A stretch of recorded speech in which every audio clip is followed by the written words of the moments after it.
What's up, you degenerates? It is the MMA Podcast. This is the 71st episode, and as always, especially toward the end of this year, we got a shitload to talk about. We got this card from last weekend, UFC Bigfoot versus Hunt. We had an Invicta card. We had a World Series of Fighting card, and we had the fight of the century, Nkromah versus Hamilton.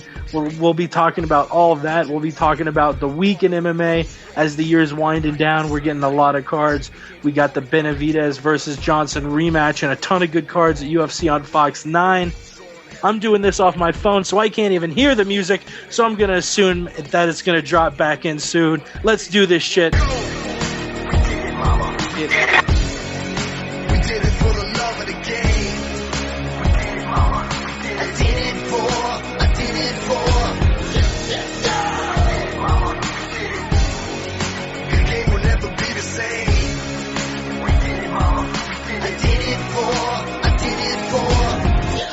You're listening to the MMA Podcast. That's right, Lenny Hart. This is the MMA Podcast. And really quick, before we start the show, I just want to pay a little bit of respect toward the laptop that I did the previous 70 episodes on, except for one where it crapped out. But it was the laptop that birthed the show when we started off on, and it is probably done. It's an HP. Ladies and gentlemen, do not get an HP. They overheat like crazy. It's forced me from doing the show. Luckily, I have brilliant friends like Ross, who is doing the producing end of the show like I usually do. But if I sound a little bit different, if the show sounds a little bit different, it's because all of the producing is coming off of Ross's end, and I'm on my goddamn phone. But enough about that. We really appreciate you tuning in. It is the 71st edition of the MMA Podcast. If you're listening live on Ustream, it might be Monday the 9th. It might be Tuesday, December 10th. It's the 9th here in the Mountain and Pacific time zones. It's the 10th over on the East Coast. You can follow us at the MMA Podcast to see when we go live. Click on the link to listen to us live. Usually I'll post up the episode when it goes up on iTunes and YouTube.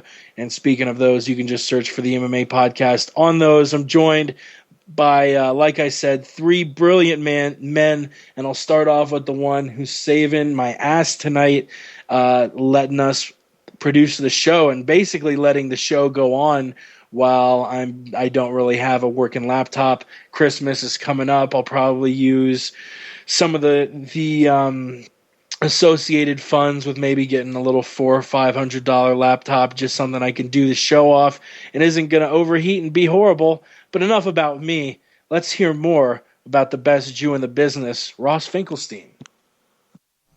What's there to hear about me? What's there to say about me? Ladies and gentlemen, boys and girls, children of all ages, the Jew is back on the MMA Podcast. It is Monday, December 9th. It's technically December 10th on my area of the world. It's 1:18 a.m. and god damn, we got a show for you. It's going to be crazy. It's going to be amazing. But the biggest thing that you guys need to remember is that this past Saturday night, Saturday afternoon, however you want to classify it, we saw the fight of the century. Nkromah versus Hamilton. It went down, and if you want to know what happened, well, we'll probably tell you. But if you want to see what happened, you go online. You go to Twitter, you go to YouTube, you search Yao Nkromah versus Alan Hamilton full fight, and you will find the full fight. It was a back and forth war. It was fight of the year. People were calling it the greatest fight of all time, and it truly lived up to the hype. Check it out. If you want to catch me on Twitter, you go to Twitter.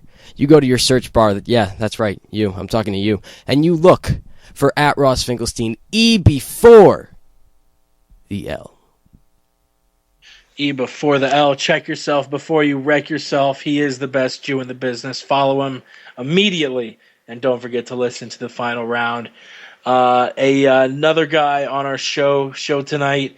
You can call him a lot of things. You can call him a resident of Queets. You could call him the Truth. You could call him Boy. You could call him Uncle Yao. No, but seriously, you could call him a champion because this past Saturday he took gold. Go check out those videos. This isn't the first time Yao's gotten a gold. It's not going to be the last. We were talking to him before the show. I don't hope any listeners think that when we say Yao is a future UFC champion, we aren't just saying that to be nice or pump shit up. I mean, this dude puts in so much work and so much training that I expect anyone who puts in as much work as him to be really successful at whatever they do. Yao, you're truly an inspiration. You're a past, current, and future gold medal winner and champion, and we're all really excited to see where your career goes. First of all, congratulations on winning gold. Second of all, what is up and where can we find you? Once again, I really appreciate that. I appreciate all you guys. You guys are amazing. You've given me a forum to, share my training, my matches, my life, and I really appreciate that. You can find me on Twitter at Yao_the truth, YAO_the truth.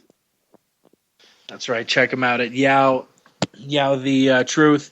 And the last man here, he is the host of the most successful podcast in history.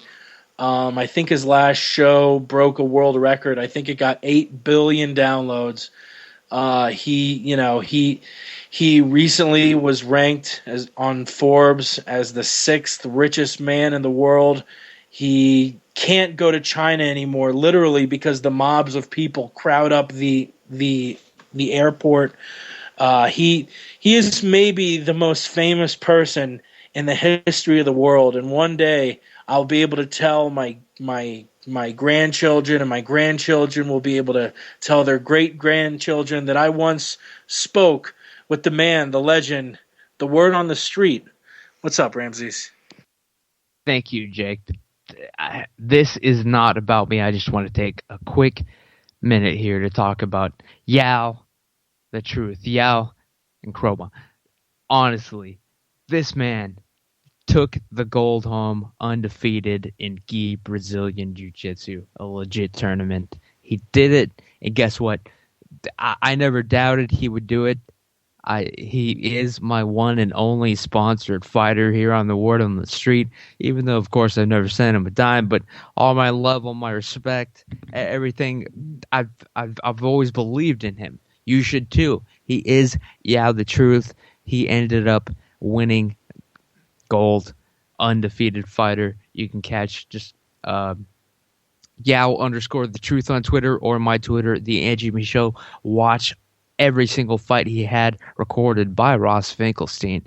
You can see how he dominated, how he won, and most of all, I just can't stress enough how much I believed in him. But also, he has never ever doubted the word on the street. This guy we have never met. I live in Austin, Texas. He lives in Queens, New York. It was stitched on his shorts. Every single person that he defeated saw it. Word on the street. Yao is the truth. Thank you for having me on the show. That's right. 6 men lined up against Yao. 6 men lost to him. And the last thing that these 6 men saw before they met their eternal demise was Yao's crotch, which if you looked a little bit lower, you could look down, you could see Word on the Street. You could see the MMA podcast. It really was an honor to have both of our logos pretty expertly stitched into your fight shorts. That was really awesome. All right, Follow Ross Finkelstein. Follow Yeah the Truth. Follow The Aunt Jimmy Show. Follow MMA Mental. Follow Westland Eagle AH, who was the other combatant at the Good Fight in Brooklyn, New York. Follow C. Lowenstein, Sweet Pappy Jones, J_Jeans, all of my buddies. But enough with the circle jerk. Enough with the plugs. Let's get to I guess there were 4 cards we'll talk about. We'll start from least important to most important. We'll start off with that World Series of Fighting card in Canada. Did anyone see it? It was, I think, the first card they ever did in Canada, which was pretty interesting. It was in Vancouver. The prelims, really not worth talking about. In the main card, we saw Caleb Starnes win in his first televised fight since the Running Man fight. Nick Newell getting another first-round submission, standing guillotine choke against Saba Fadai. Jesse Taylor and Elvis Mutapchik that went to the judges' scorecard, where Taylor won 30-27 across the board. And in the main event for the featherweight championship, Georgi Karakanyan defeats the alpha male member Lance Palmer via third-round submission guillotine choke with only about 20 seconds left. Were you able to catch any of the fights, and what did you think of them? What did you think of them, Ross? Well, the Jew did not get to see the World Series of Fighting card because we were too busy enjoying some delicious Brooklyn pizza and watching horrible Invicta fights. I did get to catch Nick Newell fight because I would never miss that. And as far as Nick Newell goes, all I have to say is that motherfucker is legit. 11-0, 10 finishes, ton of them in the first round. He's got like 5 now in a row in the first round, 6 in a row in the first round.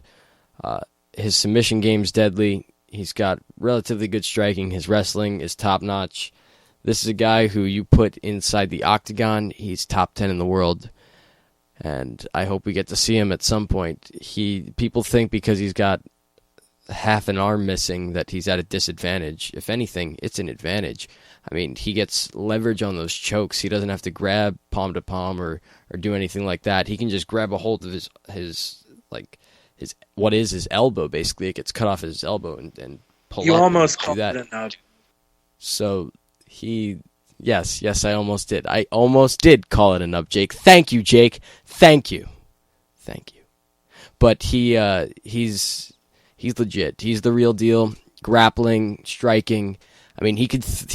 Here's the big advantage here. He can throw that as if it was a punch. Now, you can look at it this way. He can throw his arm, throw his elbow as if it's a punch. It's kind of like a fist in a way, but it's not padded, and it's legal to do that, which is pretty damn awesome in my opinion. So he's got a lot of advantages. There are some disadvantages, but as long as you can block those head kicks, you're good to go. He's shown that he's legit. 11-0. It's time. Dana, sign him. Yeah, I really would not mind seeing him in the UFC at all. You know, he's proven now time and again that he's just wiping out all of these prospects. He is the real deal. He's Dana White really tries to stay away from the sort of, and I hate to use the term, but sort of the sideshow fights with the Kimbo Slice. He wants it all to be about fighting. He doesn't want people to be watching for the wrong reasons. With this guy, I mean, he is legit. He is the real deal. I can get the UFC wanting to shy away at the onset, but he has proved now that he is ready to come into the UFC. Yao, I assume you were eating pizza. Ramses, I assume you were probably watching the other cards, so I'll skip you unless you all interrupt me. All right, we'll move on. Oh yeah. No. Sorry, you were. Jake, per radio host right here, people. Oh, yeah. He knew. He was ready to move on. I made the mistake. Sorry. Let's move on. Not a problem. Let's move on to Invicta FC 7 which there was a lot of combat sports going on Saturday night. Team Darkside, all eyes were looking toward Nkromah versus Hamilton. A lot of people were watching the World Series of Fighting, but me personally, I was watching Invicta FC 7. There were a lot of names on the card, and I was interested to see how all of these women would do. We'll skip the first few fights. Julia Budd defeating Charmaine Tweet by decision. Joanne Calderwood defeating Katja Kinkapa by decision. I hope I pronounced that right. Tisha Torres really put it to Felice Herrig in a fight that I actually thought Herrig would win. Miriam Nakamoto suffers a knee injury in the fourth round, is unable to continue against Lauren Murphy, even though she was looking pretty good. And in the main event, we had Barb Honchak defeat Leslie Smith. Barb, like we mentioned last week, one of the best pound-for-pound women in the world. Ross, I know you mentioned you were eating pizza but got a chance to catch the Newell fight. Were you able to catch any of these fights? Yeah, we caught a couple.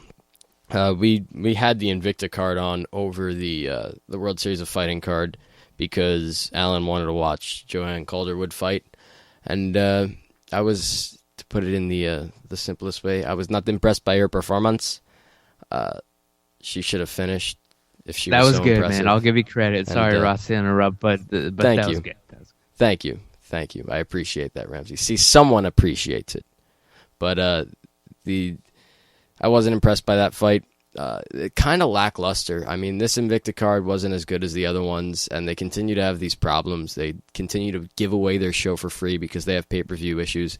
I mean, this is their 6th or 7th show now, and or 8th show, something like that, and they're dealing with pay-per-view problems. They're dealing with where you have to give away your entire card for free because you can't figure out the payment system and all that. It's stupid, it's atrocious, it's unprofessional, and every day it makes me feel like Zuffa is behind the whole thing, and that Shannon Knapp does not give a shit because she knows she'll have a position back at Zuffa once this is all said and done, and it's just kind of a feeder organization because she's not very she doesn't seem worried about the UFC making a 115-pound division. She doesn't care, even though they're going to take basically every 115er there is in Invicta. They're going to take Felice Herrig. They're going to take Tisha Torres. They're going to take Carla Esparza. They're going to take all those the top 115ers in the world, and they'll slowly just break down Invicta.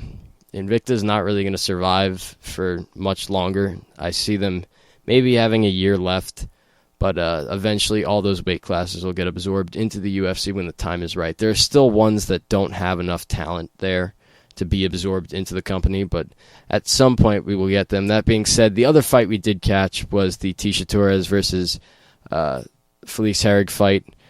Tisha Torres is a monster, and that's really all I have to say. Definitely, yeah. She looked super impressive, and what you were saying about Shannon Knapp, I've recognized the same thing, even though we've never talked about it off air. Whether it's her being asked about the UFC making a 115-pound division, which takes a ton of talent away from Invicta, or just I saw a tweet by Ariel Hawaii basically saying something along the lines of somebody asked Shannon Knapp backstage what she thought of the pay-per-view problems, that once again a Invicta stream was bugged with tech difficulties, which we've almost come to expect. And she was just, super apathetic, meh, whatever. And, it's like, well, why don't you care? And like you said, Ross, she knows she's got a position somewhere in women's MMA in the UFC probably, so whatever. Yao, you talked a little bit about Barb Honchak last week. She won. You just mentioned, I think, Tisha Torres in the chat. Was there anything you wanted to add in about either of these ladies? Yes, one name, Tisha Torres. Would you like to say anything about Tisha Torres? Well, sure. Other than the fact that she's number 2 in the world in the WMMA. I don't even know what to call it, but she is number 2 in the world after Jessica Ai. She was super impressive on Saturday. She understands range. She understands when to defend, when to strike, when to grapple, when to clinch. She has a very intelligent mind for the sport, and she'll definitely win a UFC belt. Not sure which weight, but she will. Hell yeah. Ramses, you have any comments on these women throwing down the gauntlet in Invicta FC? Don't know anything about it. It's a damn shame they forgot to include Liz Lightning McCarthy on the Invicta card. And did Michelle Old fight? I honestly don't know. I don't think she did, though. Did she? I'm sorry. It got a little murky in my headphones. She just got signed by him, but she did not fight on last Saturday's card. No, in that case, yeah, I didn't watch. But trust me, you want to stay tuned to Invicta FC because hopefully they will have Liz McCarthy back training under coach Jimmy the Living Legend Huey. And Michelle Old, they just signed. She was on the Word on the Street podcast. Jake and I had the pleasure of interviewing her. Awesome as fuck, honest as fuck. And she's a powerhouse. But other than that, I did not watch the card, and I apologize. Yeah, I think we actually interviewed her on the MMA podcast, but really, the same people listen to. I know it was you and me. MMA and the Word on the Street and the final round. Honestly, I think of all three of them as one and the same. We're just, it's the same shit, just all of them tweaked a little differently and ran by different people. But basically, it's like when you say like this is the sister company of this, we're the brother company. That's it. Yeah. It's like, what is a good example? I just gave you the most perfect one. So let's move on. All right, so let us keep it rolling. Yeah, Michelle actually was one of the coolest people we've had on the show. Like super honest. She spent 45 minutes with us. Was telling us all sorts of shit, like this scumbag Misha Tate trying to sell nude pictures of her to Bloodstained Lane and Front Row Brian and Bloodstained Lane, my boys, turning her down, saying not interested in that smut, go somewhere else with that shit. No, not turning her down, turning the bullshit spin article trashing down. Exactly. Sorry. Yeah, but Michelle Old, super cool. Definitely check out her next fight in Invicta FC. I'm not sure when it's going to be, but check it out, cocksuckers. We will move on to the second biggest event in martial arts this weekend, which was UFC Fight Night 33, Hunt versus Bigfoot in Brisbane, Australia. The fifth card the UFC's put on in Australia, the first one in Brisbane. I think the first one that wasn't in Sydney. It was headlined, by a fight between Mark Hunt and Bigfoot Silva, one of the best fights of the year. We will get to that last, but first let's talk about the prelims all in a bunch. We had one fight on the online prelims, Alex Garcia defeating Ben Wall within the first minute via KO. Christoph Jacko defeating Bruno Santos via unanimous decision in the middleweights. In the flyweights, the touted young Justin Scoggins defeating the hometown favorite Richie Vakulik via first round TKO with 17 seconds to go. The last two fights, unanimous decisions, 29-28 going to Caio Magalhães and Takeya Mizugaki defeating Nick Ring and Nam Fan. The Mizugaki Fan fight was an awesome back and forth war that probably was one of the candidates for fight of the night until the main event rolled around.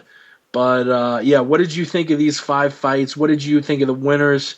I liked seeing Mizugaki get back in the win column, even though, I like Fan as well. Justin Scoggins, I'm really pumped about his prospects in that 125-pound division. What do you guys think, Ross? The Takaya Mizugaki, I'll start with him.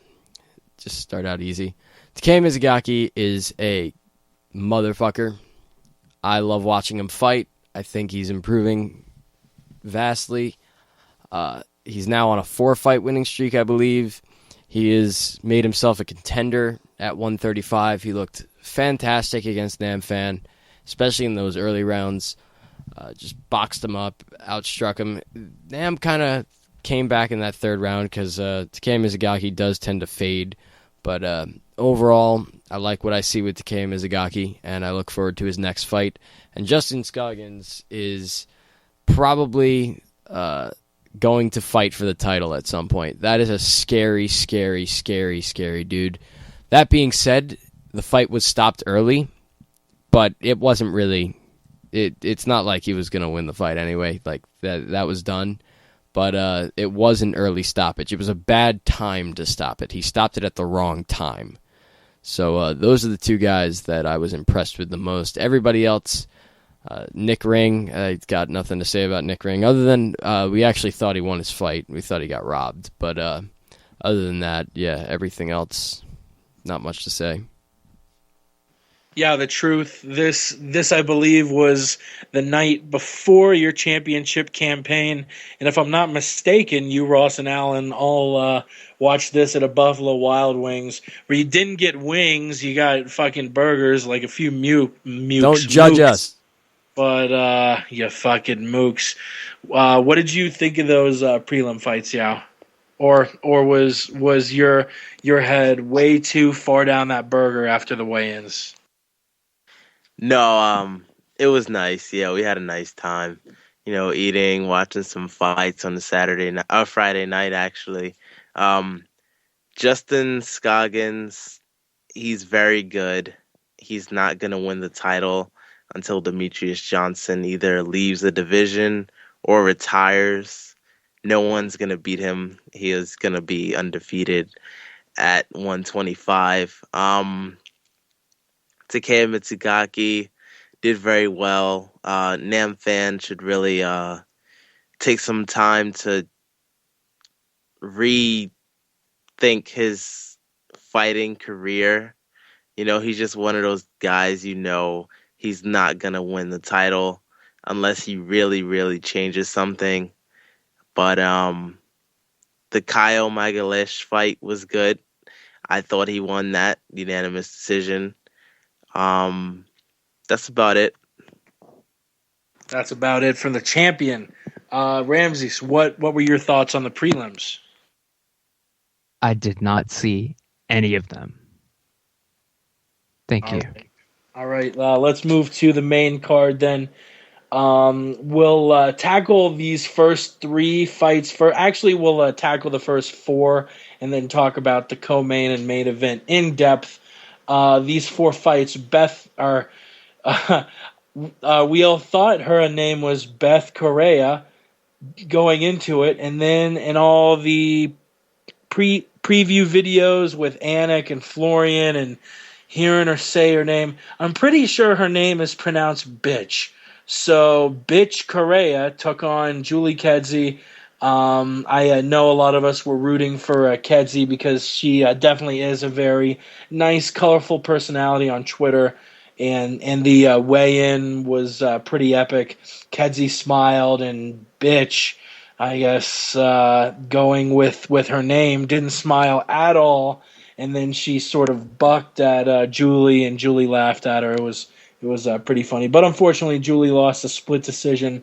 Actually announced her retirement afterwards. Said that before the fight, she and her cornerman had decided that this would be her last hurrah. So, Kedzie working with Jackson's MMA. I'm sure she'll stay there, stay as a coach, stick around to help a lot of these girls coming up.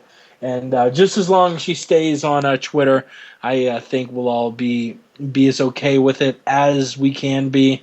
A middleweight fight between Clint Hester and Dylan Andrews. Hester was getting the best of Andrews until Dylan put his shoulder out of place. It was really gruesome, threw a really wide hook. The doctor stopped it after the second round. He couldn't go on with that messed up shoulder.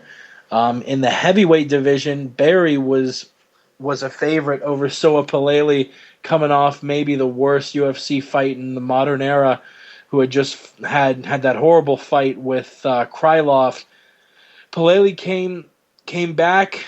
They grappled a little bit. Barry couldn't get out from under the weight of the Palele that weighed 30 or 40 more pounds. Palele KO'd him on the ground. Barry stood up afterwards and passed back out. It was pretty gruesome. And finally, we had a light heavyweight fight where Ryan Bader just beat the stuffing out of Anthony Perosh for 15 minutes.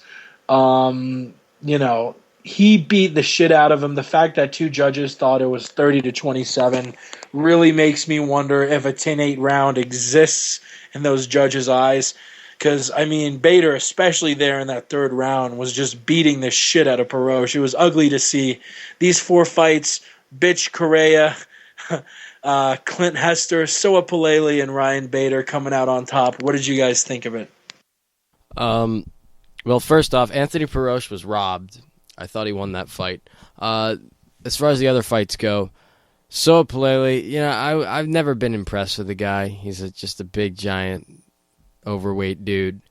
I give him credit because he used to be a super heavyweight. He's now fighting at heavyweight. He looked pretty good. I'll give him credit where credit is due. That being said, he fought Pat Barry, and once you get Pat Barry down, it's over. You won. There's no need to continue. So the second it hit the ground, I knew it was over. I didn't expect anything from Pat Barry. The knockout was pretty vicious. The other fights, I thought Julie Kedzie was robbed. I thought she beat Bitch Correa, whatever her name is. I thought that was a bad decision. There's not really much to say about anything else. Clint Hester looked pretty damn good. He's got to work on his wrestling, work on his grappling. He's a great striker, great boxer. If he can put it all together, we could see big things out of him. It's a shame Dylan Andrews dislocated his shoulder. Would have been nice to see if he could make that comeback in the third round, but it is what it is. Betch Correa. Yeah, what'd you think of those fights? The main thing that stuck out to me on those fights was my boy Clint Hester winning once again in the UFC. I was very happy for that. I was pulling for him since the fight was first announced. Very, very, very happy for him. Other than that, what else did we have? The girl fight, Julie Kedzie. I knew she would lose. I was pulling for Correa. I thought she would win. She just had that extra pop she really needed. But back to Clint Hester. Once he just sharpens up a little bit more, you can see he has the will to win. He just needs to sharpen up different parts of his game at this point. And once he does, he'll be virtually unstoppable. Ramsey, did you catch any of these? Yeah, actually. And I apologize for my speech. I've been drinking wine, smoking the weed, taking a painkiller. But the fucking chick fight suffered from the fact that nobody gave a damn and nobody knew who they were. Clint Hester versus Dylan Andrews, both on Team Jones, Tough Season 17.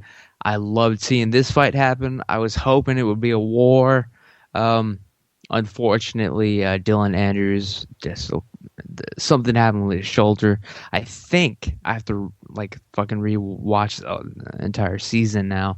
I think he had a similar injury during the actual filming of the season. I don't know.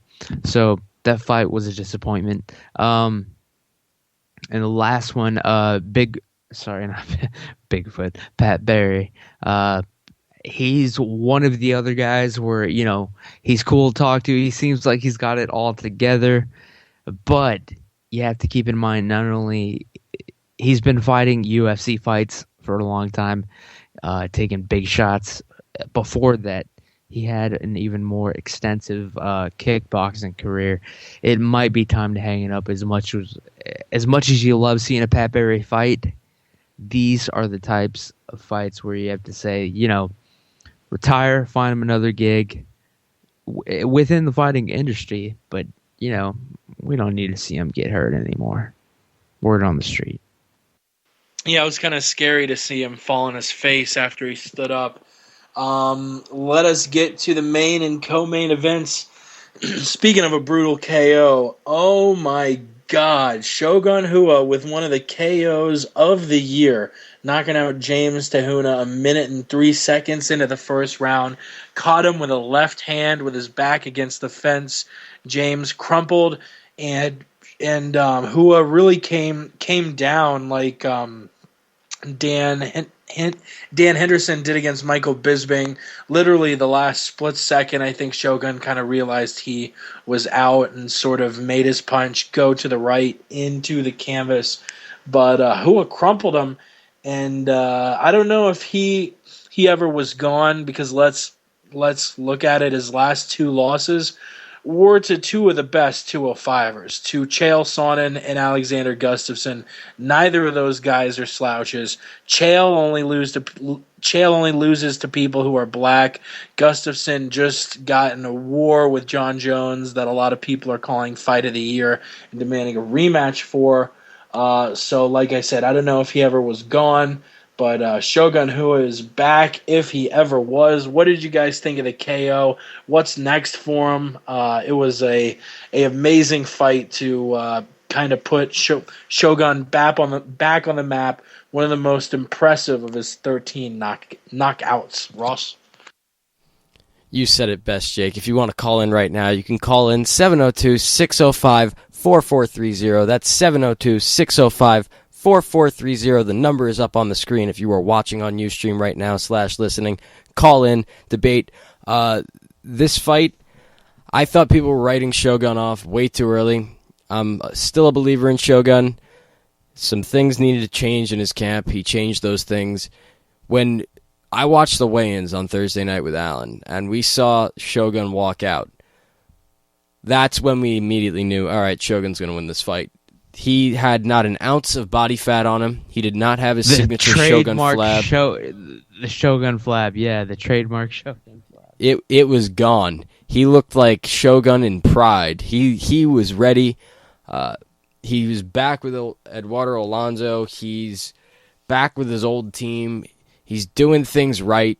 He's not around Babalu. He's training with Freddie Roach, and he's killing people now. That hook, I mean, the difference. You could tell the difference between Shogun before and Shogun now. You could see how Freddie Roach has improved his game with that hook. That, like,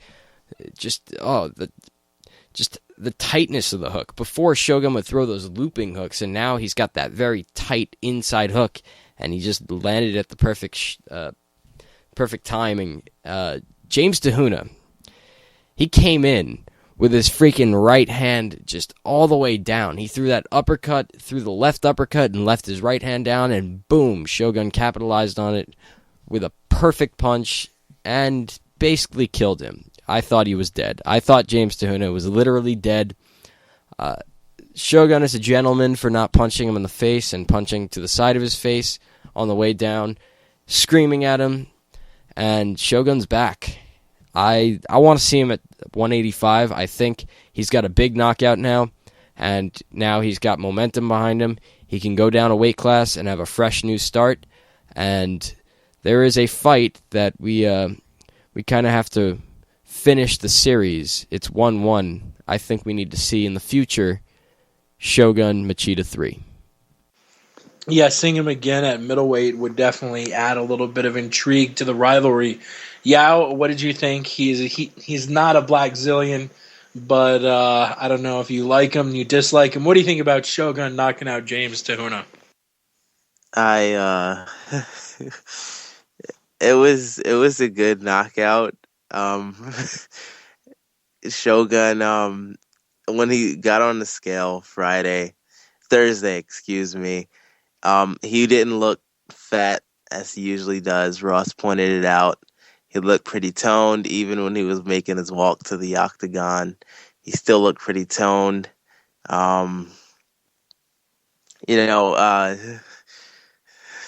Shogun, I think he's going to lose his next fight.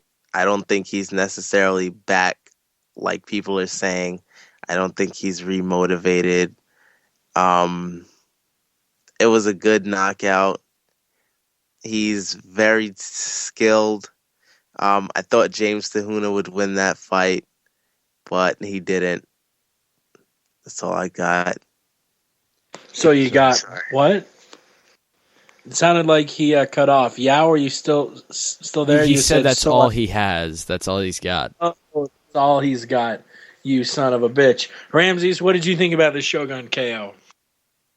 Yeah, honestly, I have I have not watched this fight. I saw the highlight of the KO, but I didn't watch the fight. I stepped away to take care of his personal shit. I think I was making food or something like that, or mixing a drink or something like that. Whatever it was, I didn't watch the fight because when I just Shogun versus Tahuna, I expected a drawn out slug match, an ugly knockout. I'm glad Shogun kept it quick. This was just like a setup for both of these men to get hurt. Which will probably bring us to the main event, but I'm not even going to go there. But I'm just saying I didn't watch the fight. I didn't want to see Shogun take more hits to the head. But I'm glad he won. I'm actually impressed with his win. Word on the street. Word on the street. And talking about hits to the head, let's go to the main event. Mark Hunt and Antonio Silva. We didn't have a winner. It went to a majority draw. One judge had it 48-47 Hunt. The other two had it 47-47 by virtue of a fifth round that was scored 10-8 Hunt. 3 rounds to Antonio Silva, 2 to Hunt, along with that 10-8. This was a hell of a fight. These men went back and forth. I saw a few people saying, "Oh, it was too sloppy to be thought of as fight of the year." If you can't appreciate a fight like that, I don't know what is wrong with you. Do I think it was the fight of the year? No, but I think it was one of the top fights.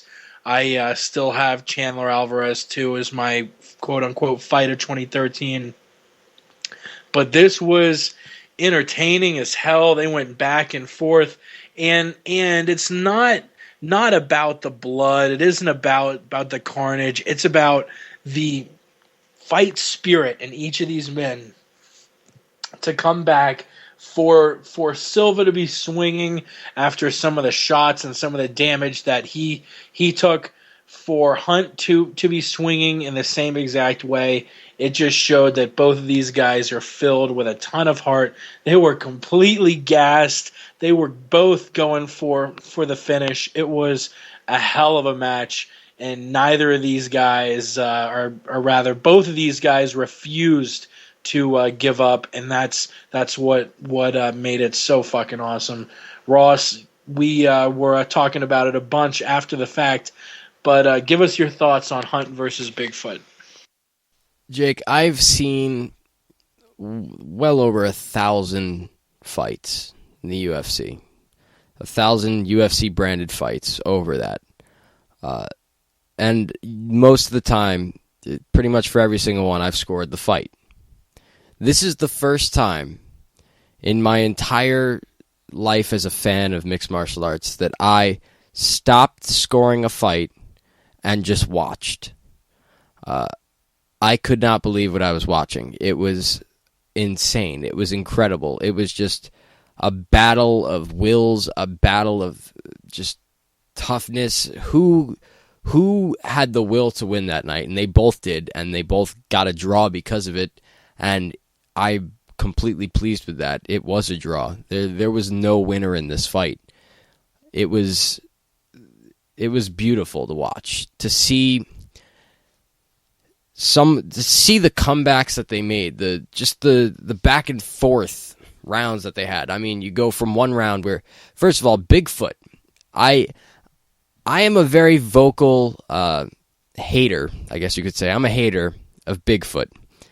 And he impressed me in this fight. I mean, his stance, the way he was coming out, he was throwing those leg kicks, the way he was keeping his hands up, the way he was moving. I mean, he was not moving like a heavyweight. He was moving like a lighter weight there. And I was really impressed by his ability to move, his ability to keep, first of all, to stay away from Mark Hunt's big power shots. And then finally Mark Hunt was hitting him, but when Mark Hunt would hit him, he would stay up. He wouldn't go down. He was durable. He was tough. He took Mark Hunt's shots. Even when he was down on the ground, he took those elbows in the third round. He took a beating from him in the fifth. Mark Hunt took a beating from Bigfoot in the fourth. It was back and forth. It was beautiful destruction, you could say. Dana White was asked today by someone on Twitter what his favorite fight of all time is in the UFC, and his answer was Mark Hunt versus Bigfoot Silva. I cannot say that that's my favorite fight in UFC history, but damn it, it's up there. As far as one of the best fights this year, absolutely. One of the best fights of all time, absolutely. Greatest heavyweight fight of all time, absolutely. Just, if we could see that like every fight, I mean, there'd probably be a lot of brain trauma, but damn, it would be entertaining. So that was the definition of a war.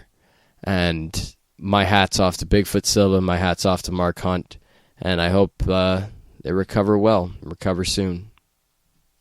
Yeah, your thoughts on Hunt versus Bigfoot? This fight was very good. I appreciated it. They both showed improved striking, improved MMA as a whole. You know, they really tightened their games up, especially Bigfoot. He didn't just plot forward as he usually does. I was surprised he was throwing a lot of front kicks. I guess it was to kind of gauge the distance and keep Mark Hunt away. Mark Hunt is very good at closing the distance and rushing in with devastating strikes. So they both employed, very good tactics to kind of offset each other. But it was a very good fight. I did think that Mark Hunt won the fight, but he didn't. But that's okay. There's going to be draws, all we can do now is just look forward to the next match. Ramses, I know you caught it, the heavyweight match. What'd you think? Yeah, let's be honest. We all got the match that we wanted to see. We wanted to see these fucking two big guys beat the shit out of each other for 5 rounds. That was as a fan, that's what you want more than anything else. Like the dream Rocky fight out of fucking Rocky 4. We saw it. It happened. Except it's just the fucking sadness of knowing it's real life. And these people were punchy to begin with. I'm against it. That's all I'll say about it. It was one of the greatest UFC fights of all time. But did we really need it? Did it need to happen? These people, like, the fact that it was a draw, like, they didn't even gain anything out of it besides the paycheck and the notoriety. They should both retire after this, honestly. This is as good as it gets. The best fight possible of both of their careers. Get out of it while you still can. Oh my God, they got hit. This could have been a 3-round fight. And it could have ended in a draw. The crowd would have stood up on its feet just like they did for Forrest Griffin at the end of the first season of The Ultimate Fighter. Instead, they went 2 extra rounds. They went 5 full rounds of this nonsense. And we all know what the crowd was just looking for. They weren't looking for who's going to out-technique who. They were seeing who was going to get the first concussion knockout first. That's all we were looking for at the end. And yes, they did sign up for it. But certain fighters are ready for that. They haven't been through it yet. These guys, it just feels like this was abuse that they didn't have to take. They're past their primes, in my opinion, but they gave you a fucking fight that none of these fucking kids can give you. It's a dilemma. I don't know where I stand, except that they should both retire after this one. Go out on a good note. We're on the street. Yo, Ramsey, so let me ask you something real quick before we move to the card of the weekend. What has spurred you to move from the conspiracy and work gimmick to the brain injury they should retire gimmick? That's a good question, man. It's just the fact that like lately, towards the end of the year, it's like I don't want to name them specifically, but we've seen a lot of these fights where these guys don't need to do this anymore. I mean, they shouldn't have to, but they need that paycheck. They're coming back. God, what do you think Frankie Edgar is going to do to BJ Penn? What do you think this fight is going to look like, people? It's going to be 5 rounds of just, I wonder who's going to knock out who first. It's going to be like that at a lower weight class. But that's what I'm saying. That's how this shit happens. And I don't think we need to see it for the good of the sport, is to answer your question. Sorry. Word on the street. Let us move on to the card of not just the weekend, the card of the century. Nkromah versus Hamilton, and went down, like we said, at the Aviator Events and Sports Arena in Brooklyn, New York. Ross was there to witness it live. I would tell you the story, but the sad truth of the matter is I only saw a video of it. I was not there in person. Ross, you were there in person. Would you sort of walk us? We don't need to go in that much detail, but sort of walk us through the weigh-ins, walk us through Saturday, and walk us through the day for both Yao and Allen. Everyone died. Simple as that. Well, I'll start with the weigh-ins. First of all, Allen flew in. He was supposed to fly in Thursday morning, and his flight was delayed due to horrible fog. He had flown. He had taken off on time. He had gotten about 20 minutes away from Newark Airport when they told the plane to turn around and divert back to Washington because they could not land and they did not have enough fuel to continue to fly around. So they landed. He was delayed for hours and hours and hours. They put him on flights. They took him off of flights. They put him back on flights. They took him back off flights. So he had a hectic day. He finally got in around 9-something, just like an hour before the weigh-ins were on. Comes in, watched the weigh-ins. That's that. Nothing happens Thursday. He was on weight. He didn't need to cut anything. He was already like 160, like 1 when he got here, and he woke up at about 159. So he was perfectly good with his weight. Friday, of course, we go. It's weigh-in day. We go. We pick up Yao. Yao's on weight. Allen's on weight. Go to Brooklyn. They make weight. We wait there for like 2 hours before they can make weight. They're both dying. They're both hungry. They both want pizza. It's rough for them. It's entertaining for me. There are other people online. They're doing weight cuts and like bigger weight cuts. There was one guy who had he did like a 15-pound weight cut and his cheeks were all sucked in and he looked like crap. There was one douche who's like, yeah, I got my blue belt 3 days ago, so they bumped me up to blue belt. And he was doing shadow boxing at a fucking grappling tournament, which was pathetic. So finally the weigh-ins happen. They weigh in. They face off. I take a little interview, which I will post up eventually. I took a little pre-fight quote for both of them. So you'll see that in the documentary, which will be coming soon. Little quick montage thing. Black and white. It looks awesome. But anyway, they weigh in. After that, we go. They drink something. They eat their protein bars, their little snacks. And then we head off to Buffalo Wild Wings for the UFC card, and we basically are at Buffalo Wild Wings for like 5 hours. Watch the UFC events, pig out. Then after that, drive back, drop Yao off, go home, go to sleep, and then Saturday morning, the big day. Get up, head to Best Buy to try and pick up a couple things. Unsuccessful there. Head to Queens, pick up Yao, head to Brooklyn, and from there it all began. Started documenting everything, brought the camera out and just started taking pictures of every little thing, videos of every little thing. They warmed up, got situated, put my laptop down, got our little own like corner area, which was pretty cool. We had like an entire area to ourselves. And yeah, they warmed up, they got on the mats, they competed, they fought a high pace, high level, just constant back and forth battle for a couple minutes. They were both exhausted. It was a war. And I mean, Alan has never done gi before. He's never competed gi. And I was really impressed with how well he was able to adapt. He definitely did have his issues with the gi. And a couple of times where he could have won certain matches if he had known how to use the gi.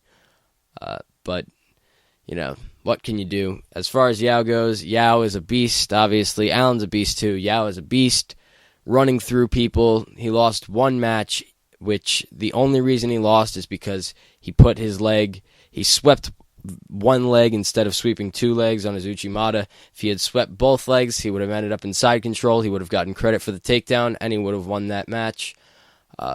But he's still dominated everyone else anyway, and yeah, he's going to be a champion.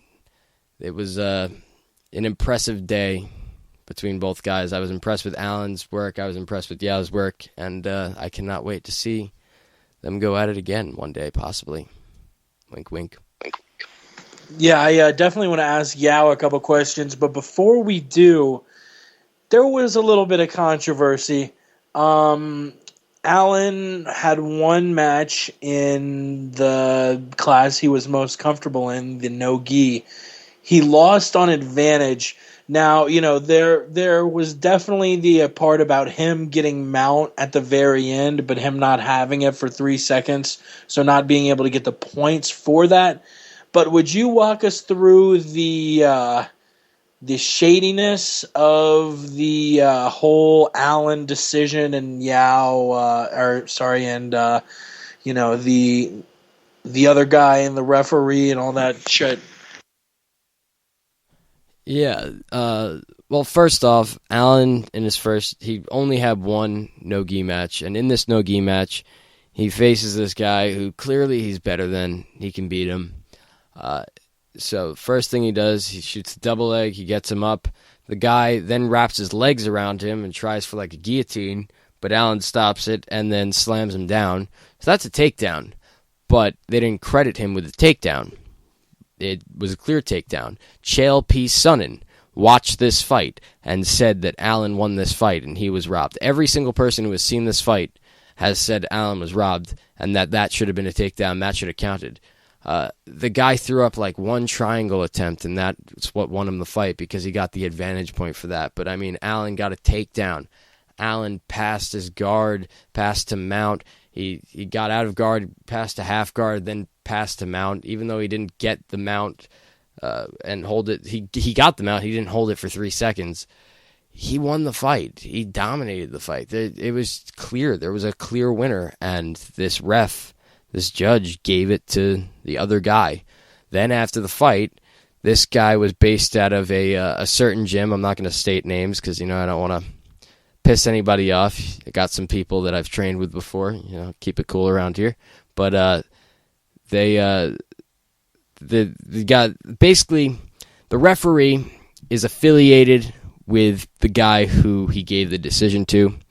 He trains at the same school. He's probably a black belt at the same school. And he was talking to the head coach because the head coach had pretty much the most points on the day, so his team won the overall tournament, I guess. So they got a trophy, and he was telling him, the owner of the academy was telling the judge, the ref, that, oh, no, you can take the trophy back to the academy if you want it. You take it back. You can take it back. You can put it in your car and take it. So it was very obvious that there was some connections there, and it was definitely not on Allen's part, but it was a work.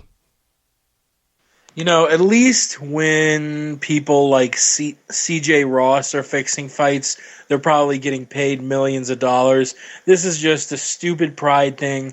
The fact that a referee, like I respect the hell out of the good fight BJJ. It's an up and coming organization, but I really hope in the future they do a little bit more thorough screening on refs, or at least just make sure that refs who are reffing fights aren't reffing fights where their own fighters are fighting, because the ref may not have thought, hey, I think Allen won, but I'm going to give it to my guy anyway, because that would be super fucked up. I would hope that wasn't the choice. But honestly, it was probably just bias. When he was watching the fight, he was probably noticing the things that his own guy was doing more than Allen, because he he definitely wanted his own guy to win. So whether he knew Allen won and just scored it for the other guy, whether he watched the fight with too much bias, this is why the commissions are very hesitant to put former fighters into reffing and judging roles, because you've got the risk of a bias. What if a guy is trained with one of these guys, and the ref is in charge of scoring it and notices the things for his own fighters.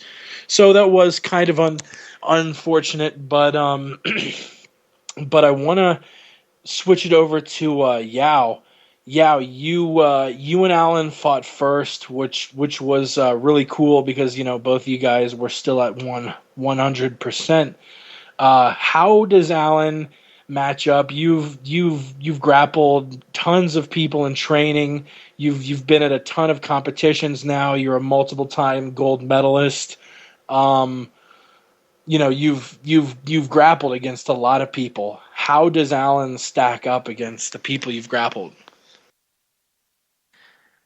Before 2 months ago, around the time where this was just an idea, I thought I would run through Allen.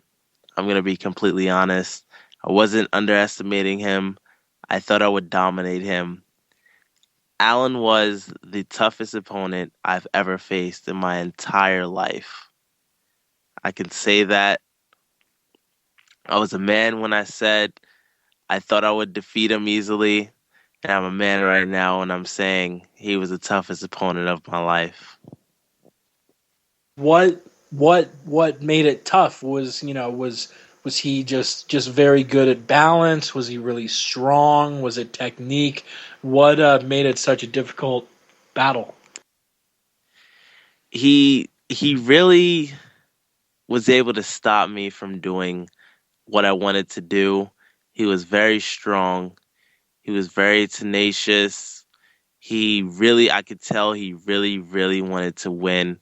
He really went all out, and it was difficult for me to get offense off. I mean, it wasn't until I was able to counteract him, but I was losing. I was down on points, and he had dominant position, and from that point on, I mean, he was just so strong, and it was very hard for me to get any offense off. Word. I got a sort of funny bit of insight from Alan and Ross. They said, I've chilled with Alan and Ross just a few weeks ago in Las Vegas, actually. Me and you, unfortunately, we haven't gotten a chance to hang out. I really hope you're able to make it to Vegas for July 4th, and I hope everyone listening can make it out to Vegas for July 4th. We all can meet up, have a couple beer. It'll be beautiful. One of the things I was like, damn, what was it like chilling with Yao? And the insight I had got is Yao's just a really happy person. He's always smiling. But what I heard was you were always smiling, but you don't smile when you win. We have pictures of you on the gold medal stand. You weren't smiling.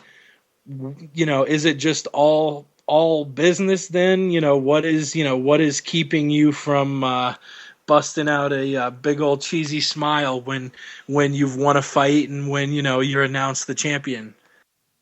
Yeah, you actually just brought that to my attention. I just realized I'm looking through the pictures right now, And yeah, I actually don't. I mean, when I get my hand raised or anything, when that happens, or when I'm being, presented with the medal, thoughts are just going through my head, and I'm thinking very hard, and I think that's why. I smile and laugh all the time. I try to be positive all the time. No, I don't try to be. I am.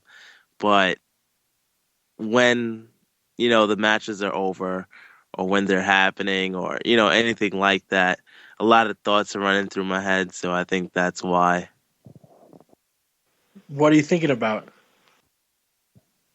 I just different things, just a lot of different things. Damn. Well, I'm sure one of those things is your future. And like I said before, none of us are blowing smoke up your ass when we say we think you're a future UFC champ. You work your ass off. We're going to go from that serious topic to one more question that's not as serious. But I heard from Ross, I heard from you, I heard from Alan. All you guys got pizzas after the fight. What did each of you get on your pizzas? Well, I'm not sure if you know, because you are on your phone, so you cannot see. But joining us now is, straight off his flight, the Baton Rouge gangster himself, Alan. He is on the line.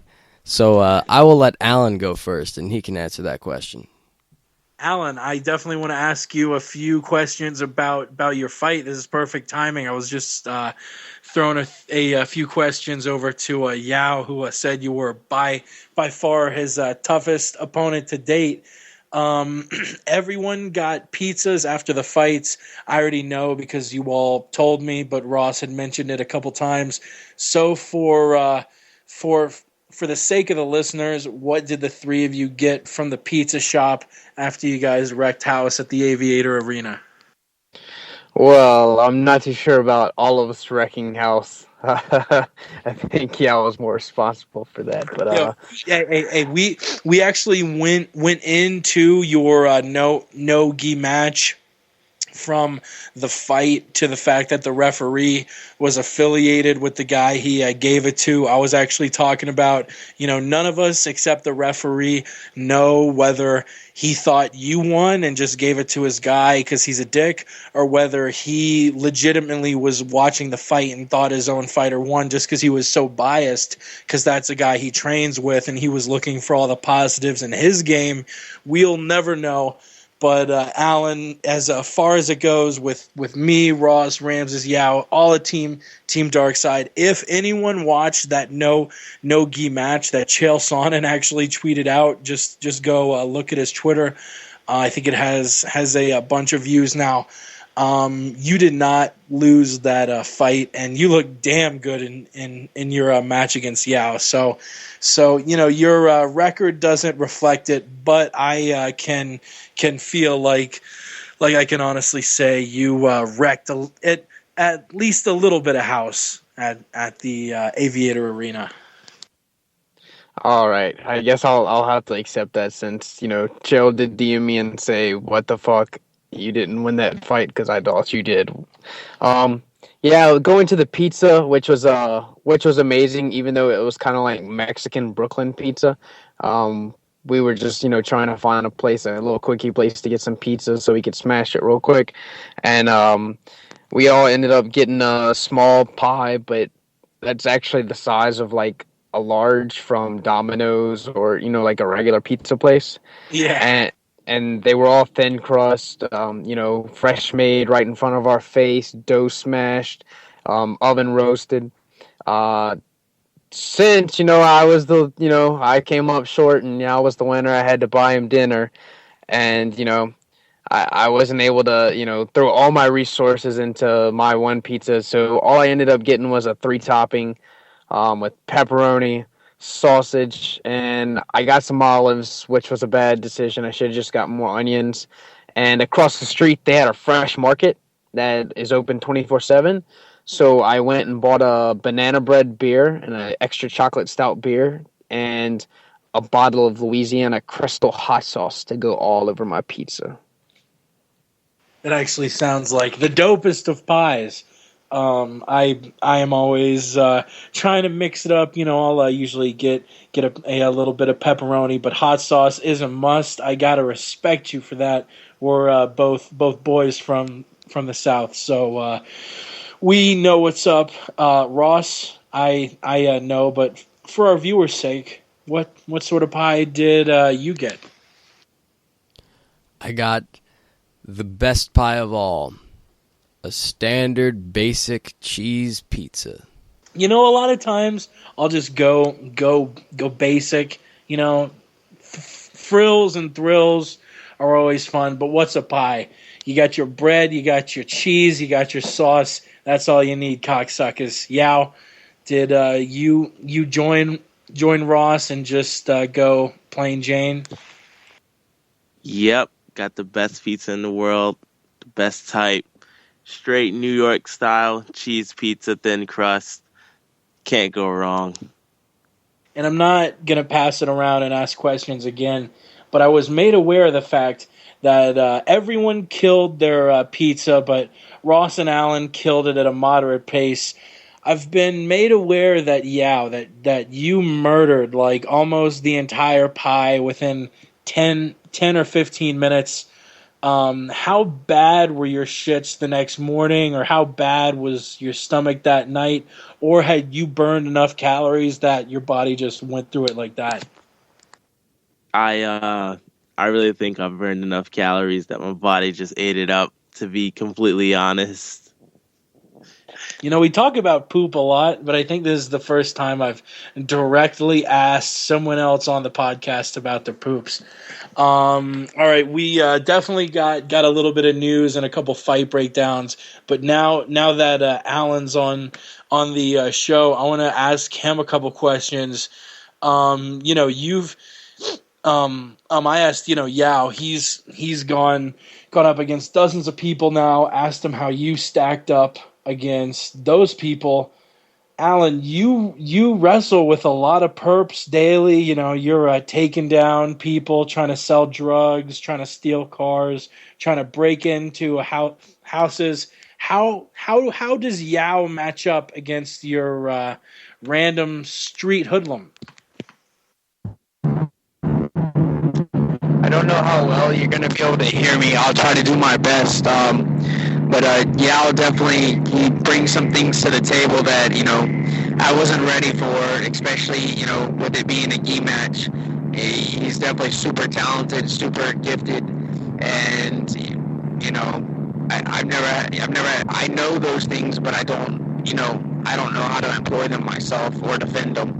And he just, he took me off guard, and, he was more than I was able to handle that day. Alan, are you currently on a space shuttle? No, I'm driving a rice burner. What is a rice burner for those of our listeners who are not familiar? It is a Asian import that a white person or someone of other nationality would most likely drive in today's day and time. Sounds fun. So I'll keep it short, keep it simple. I'll just ask you one last thing about the event. All of this shit. If what is your main feeling going back? Are you more angry at this ref? You are just more hungry to come back to the Empire State and do it again and get gold next time. Yeah. With work and everything that I've been dealing with, I didn't prepare myself well enough. I feel like if I would have maybe been able to put in 20% more training, then I would have been too much. Physically, I don't think I was in the best shape I could have been as far as dealing with the other opponents I had. As far as Yao, he beat me technically, not just physically. So, I wouldn't have been able to beat Yao. But the other guys that I faced, I was stronger than they were. I just, I lacked certain, technical skills that I needed in order to beat them with the gi because, second time I ever donned my gi for more than 2 seconds. I put it on once to try it on, but second time I ever even wore a jiu-jitsu gi. So I definitely am hungry, man. I'm gonna start training with a guy down here in gi and put some serious time in. Hit up the local circuits, and I'm gonna come back and I'm gonna bring home some metal plates. That's right, ladies and gentlemen. Next time Alan goes back home from New York, he's going to need to spend extra time with a TSA. What was that, Ross? Did I say Ross instead of Alan? No, you said ladies and gentlemen. Ladies and gentlemen, we will move on to the news now that we're done breaking down these 4 cards. I'll lead it off very, very sadly with a bit of news. We all had been praying for Shane Del Rosario. Some reports surfaced a couple weeks ago that he had a cardiac episode and that he had died. Those reports were false. He had been battling for a couple weeks, but he passed away either today or yesterday. It's very sad. Our thoughts go out to his friends, family. I don't know if any of us ever got a chance to meet him, but by all accounts, he was one of the nicest guys in the sport. So we definitely want to send our prayers and thoughts to his family. Moving through the week's news, actually a bit of news that came through today was that this Friday the 13th, George St. Pierre will be holding a press conference to talk about his future. We've speculated a lot, especially after the St. Pierre-Hendricks fight where he made a brief retirement speech and then went back on his words. Very shortly, what do you think he's going to announce at this press conference? A rematch against Hendricks, time off, permanent retirement? What's going down? I'm hoping he announces a rematch with Johnny, but the whole Friday the 13th shit is making me a little nervous. I have a feeling, just this gut feeling, that he's going to say he's going to take a year or 2 off, and we'll end up seeing Johnny fight somebody else for the belt. But what do you guys think George will announce, Ross? I lost my unicorn in the tragic car accident, and I need to hang up the gloves for a little while because I lost my unicorn, and it's I can't sleep at night. It's driving me crazy.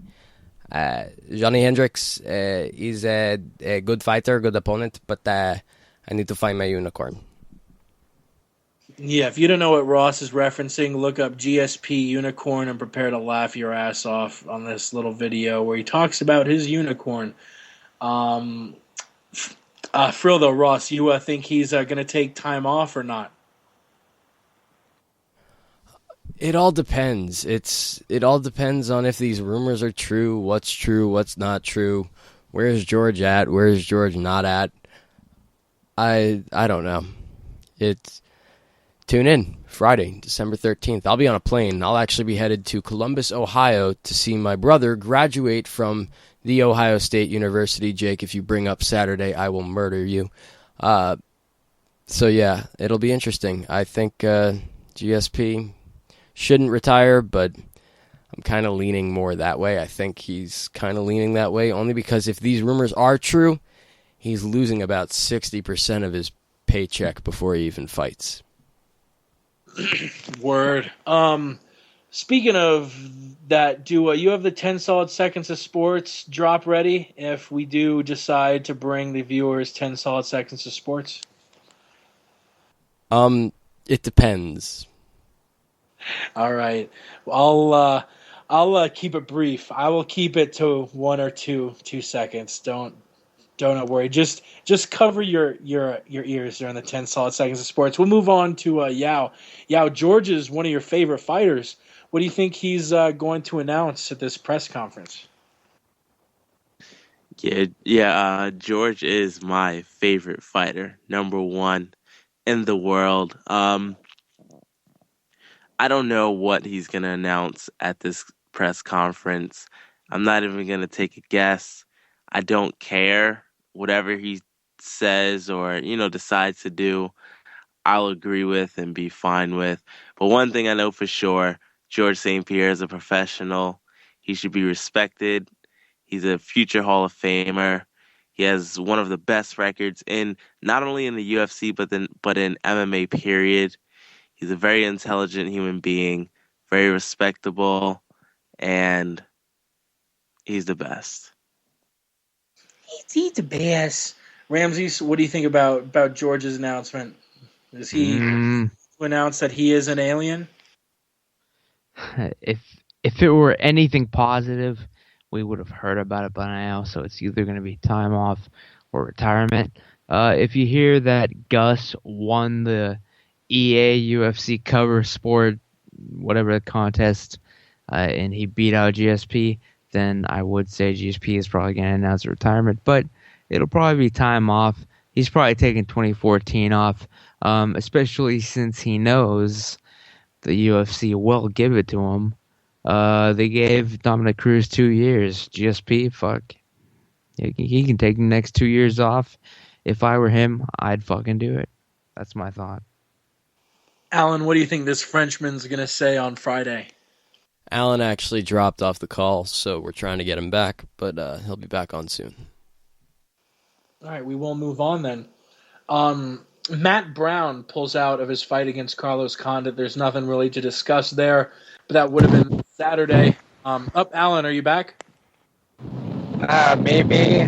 Can you hear me? We can hear you loud and clear. Not really that clear, though. George St. Pierre, he's going to have a press conference Friday. You think he announces time off, retirement, no retirement? What do you think he says? He announces to the world that he loves BBW and he needs to take some time off to enjoy the BBW because it is taking too much time of his UFC. So, yes, take time off, BBW, and be back later. It has actually been confirmed that GSP likes BBWs, but I have a question, Alan. His current manager is suing him. He's going to need to give up a lot of money with, plus a huge chunk of his future purses. Should GSP apply for an EBT card? GSP, BBW, EBT. Yes, he would not abuse it. He would use it for food because we know he eat right. And I would support GSP get EBT card. However, I do not know how EBT work in Canada. EBT for GSP. EBT, GSP. All right, we covered GSP. We covered Matt Brown. We have 3 more topics. The first one is going to be Chael Sonnen and Wanderlei Silva confirmed to be at light heavyweight. Who do you think this gives the advantage to?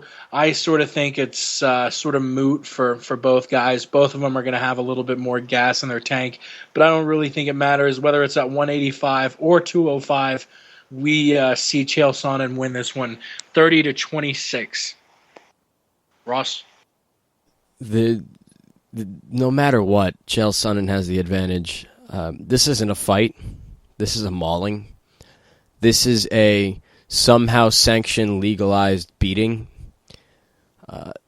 This isn't going to the scorecards. There will be no 30-26. There will be no 30-25. There will be no 30-24. Wanderlei Silva will be knocked out by Chael Sonnen. Plain and simple. Damn, Yao, you echoing Ross's sentiments? I don't know. I don't know if, the weight necessarily gives anyone an advantage. It might help them. They won't be as dehydrated or hungry as if it were to be at 185. But it's tough. This is a tough fight. As much as people say, oh, it's going to be, just a mauling or whatever, there's no easy fights in the UFC. Every single match is tough. I do believe Chael Sonnen will win, but this is a tough fight. Ramses, we know you're a huge fan of Vanderlei Silva. I don't know if I've ever heard you talk about Sonnen, but you're a huge Vanderlei fan. Who do you think wins this one? The only way that Chael Sonnen loses a fucking fight is if he makes a mistake. And that's forgetting how to duck under the wild fucking swinging of Vanderlei Silva. I don't think it'll happen. Like I said, it would have to be a fluke. So Chael Sonnen all the way. I don't even if anybody has the fucking odds.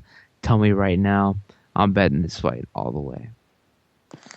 On a scale of 1 to 10, Ramses, how much of a fan are you of Vanderlei Silva? You know what? Vanderlei Silva once came to Austin, Texas, with Chael Sonnen on the same trip. I met the man.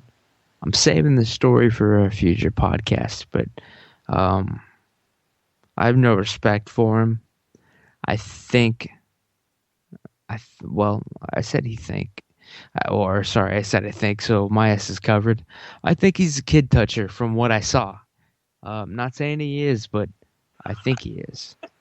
We'll move on. We will move on. Alan, sort of like Ramses, I'm not sure if you're a Chael Sonnen fan or not. What do you think about the fight moving up to 205? You think that'll have any advantage toward either guy? If this was anybody else, like maybe another 205er, then yeah. But let's be honest, Vanderlei Silva without the juice is like a 170-pounder at most. He's been on juice his entire life. Only reason he makes 205 is because he has extra muscle mass. This fight doesn't take place in Brazil either, so Wandy will have to be clean. So I don't think it helps Wand out any.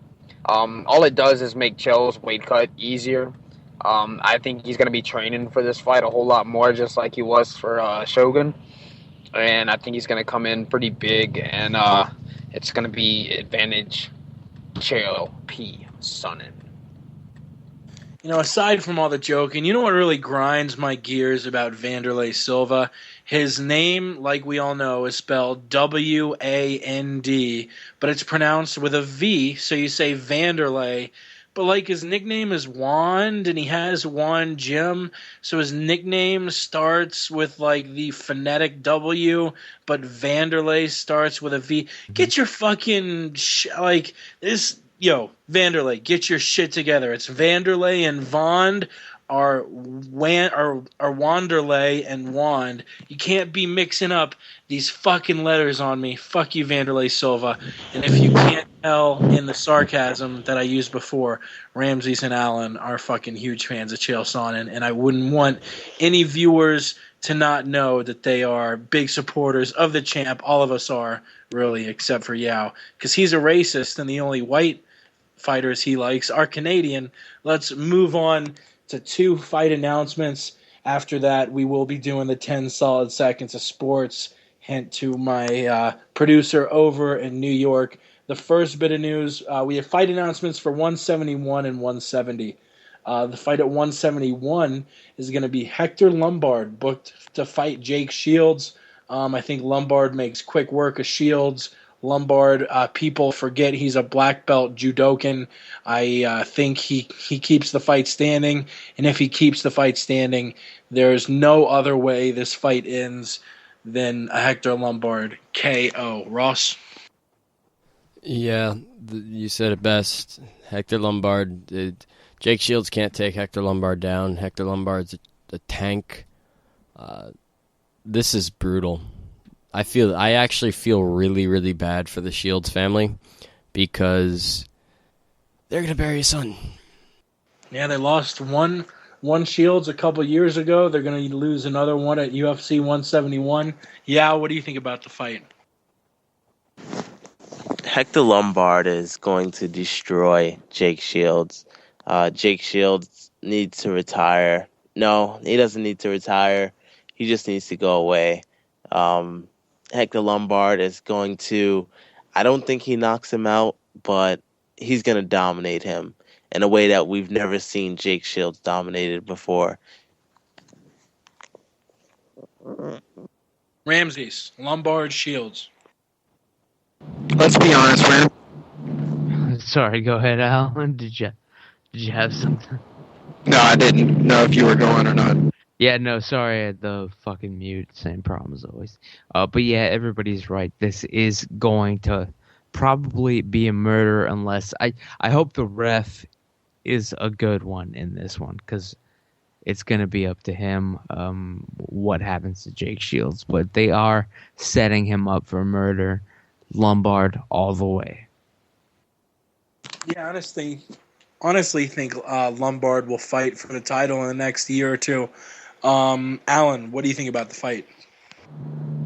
I'm going to go out and I will put money on this, that Hector Lombard takes Jake Shields down and then finishes him with ground and pound. Ladies and gentlemen, boys and girls, Jake Shields has left the building.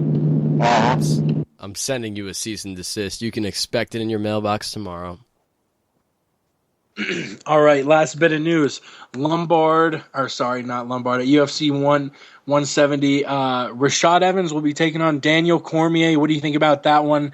Last bit of news before we get to the 10 solid seconds of sports and that Johnson Benavidez 2 card. Who do you think wins and why? Ross? Oh my God, my throat. Well, first off, I want to say that I tweeted out like a week ago, maybe a little over a week ago, do not be surprised if you see Rashad Evans versus Daniel Cormier as your UFC 170 headliner. And then on Friday night, it was announced that your UFC 170 headliner is Rashad Evans versus Daniel Cormier. As far as the fight goes, it'll be interesting. I don't know who's going to win. I'm leaning Cormier, but he's never fought anybody like Rashad. Then again, Rashad's never fought anybody like Cormier. It's a hell of a fight. I don't know what's going to happen. Who's next? Yeah, your boy Rashad Evans, the Black Zillion, taking on Cormier. Who you got? You still with us, Yao? All right, I guess Yao is dead. Ramses, who you got in Evans versus Cormier? Fuck, man. It's got to be Rashad just because he's... Honestly, I don't think this fight's going to happen. I'll even make a bold prediction. The fight falls apart because Cormier can't make weight. I don't think he'll do it. Not 205. Not in a way where it'll like even be a real fight. If by some miracle he makes 205, it'll be a slaughter. But yeah, seriously, right now, the call right now, DC does not make the weight. He's the Carl Winslow of MMA. Hold me to that right now. Mark it down the date and time. No way he makes that weight. Sorry. Oh shit! Yeah. I just said all of that muted. I'll just repeat myself. Alan, who do you have in Cormier Evans? I don't know what the fuck has happened to my throat. So you talk about that fight while I cough my dick out. Alan, are you dead too? Ugh. This is a beautiful, beautiful, beautiful show. I could actually probably give Alan's prediction for him because I think I know what he would pick. Go ahead. Well, Alan is, I believe, picking Daniel Cormier in this fight. We heard something. This is a wonderful podcast, ladies and gentlemen. And if you want to join in on the fun and be a part of this beautiful destruction, you can call us at 702-605-4430. That's 702-605-4430. This is my Skype number. Leave me all sorts of creepy voicemails. Maybe call me for a good time. I don't know. It's a Vegas area code. Call in, 702-605-4430. Back to you, Jake. Call it. All right. Yao, are you dead? Yao? Alan, are you dead? Alan has just rejoined the call. Ramses has dropped off the call. This is a beautiful episode of the MMA podcast. All of a sudden, it was like the same exact topic. My throat stopped working. Yao disappeared. Ramsey said on the chat that he was passing out.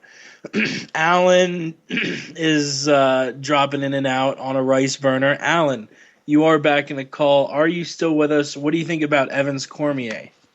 Hell yeah.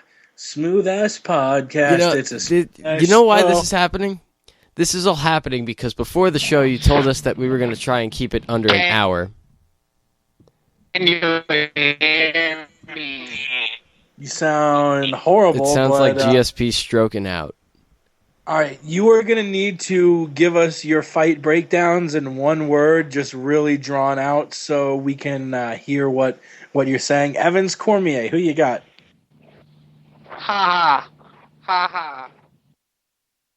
You have Haha. Why do you think Haha is going to win the fight? That's going to headline UFC 170. And he's gone. And he's gone. All right, so Ross, it might just be you and me breaking down this UFC on Fox card. We might actually get through it in decent time, even though you and I are much more guilty than the other three guys of just going on long, drawn-out rants.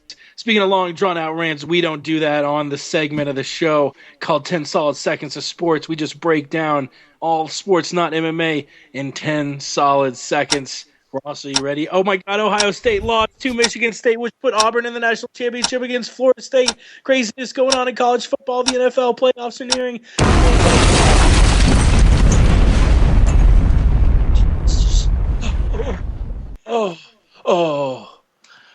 Oh, man. The one thing I'm going to take away from this season of college football is that kick return touchdown from Auburn, that field goal return touchdown from Auburn, one of the greatest endings to a football game I have ever seen. Let's pretend the season ended there. Let's not talk about that ever again. Because trust me, Florida had their worst season in the modern era, 4-8. I'll be just as happy to forget it as you will be. All right, the prelim cards for this UFC Fox. I was gonna say another thing, but I was seriously like, no. I'm really gonna not talk about it anymore. All right, so the prelim cards for this UFC on Fox 9, we'll split it up into two halves. The first half is gonna have another online card that has a single fight. It's a flyweight fight between Darren Uyenoyama taking on Alptekin Ozkilik. Bruce Buffer will have a fun time announcing those. That'll be a flyweight match on YouTube and Facebook. And we'll talk about the first half of this Fox Sports 1 prelim card that has Abel Trujillo taking on Roger Bowling. Both of these guys actually very underrated. Sam Stout and Cody McKenzie. I can't really say the same about either of them.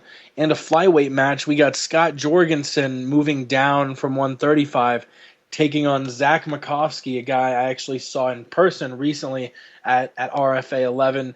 This originally was supposed to be a fight between Ian McCall and Scott Jorgensen. However, McCall was forced out of the bout with an injury and replaced by Dodson. Then on December 3rd, Dodson himself was forced from the bout after sustaining a knee injury.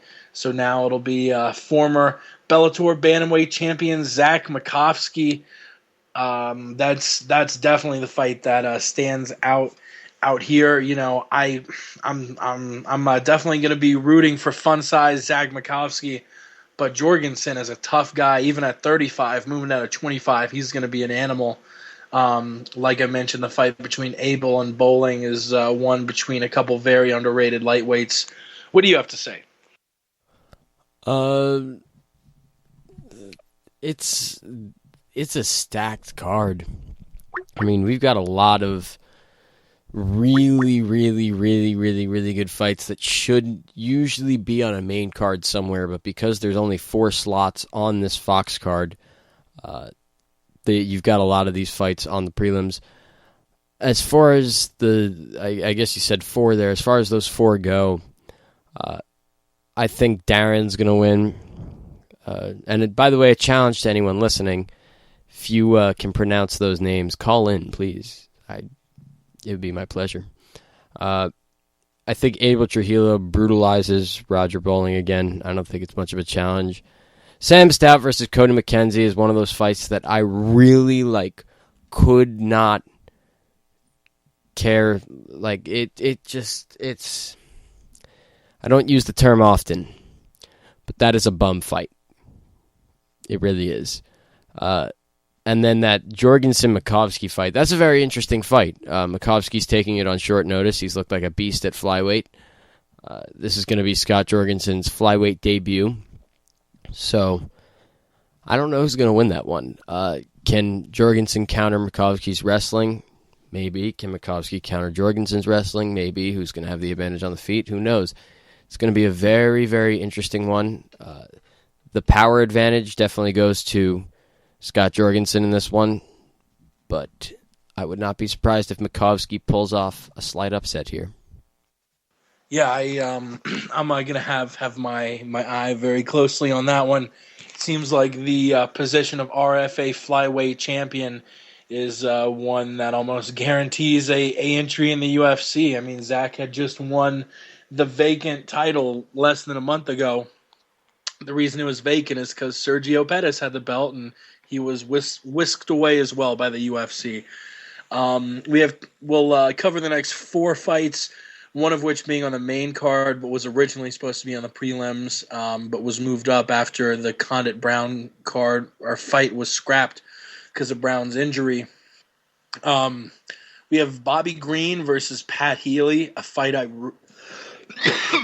really like. I think both guys are very underrated. Bobby Green, extremely underrated. A lightweight match between Danny Last Call Castillo, Edson Barboza. A welterweight match between Court McGee and the up-and-coming Ryan LaFleur, a name we'll be hearing a lot of. And another lightweight bout between Joe Lauzon and Mac Danzig. Guys looking to get themselves back in the win column. 2 combined wins in their last 8 fights, both going 1-3 in their last 4. What do you like about this? I'm looking forward to see what Ryan LaFleur can do against a tough welterweight in Court McGee.